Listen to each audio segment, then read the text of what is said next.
నిన్న కూడా అసెంబ్లీలో మీరు చూసారు. అసెంబ్లీ నడిపించే విధానం 6 సార్లు శాసనసభ్యుని, మా వాళ్ళు 3 సార్లు ఉన్నారు. చాలామంది ముఖ్యమంత్రులని స్పీకర్లను చూసినాం. మన స్పీకర్ గారు లెఫ్ట్ సైడ్ ముఖమే పెట్టాడు. స్పీకర్ గారు ఏ రాజకీయ పార్టీకి సంబంధించిన వ్యక్తి ఉండడు. ఆయనకు ఆ పదవి వచ్చిన తర్వాత అందరినీ చూసే బాధ్యత ఆయనదే. నిన్న మేము సభ నుంచి బహిష్కరించడానికి కారణం మీరు చూసిండ్రు. ఒకటి, అక్కడ జరిగినటువంటి మూసీ రివర్ మీద జరుగుతున్న క్వశ్చన్లో అందరు అభిప్రాయాలు చెప్పారు. మా ఉపనాయకులు హరీష్ రావు గారు కూడా ఆయన కొన్ని ప్రశ్నలు లేవనెత్తాడు.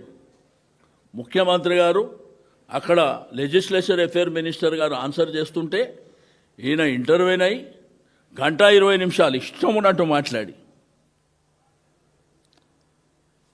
అంటే ఏందా స్పీకర్ గారికి టైం సెన్స్ తెలియదా?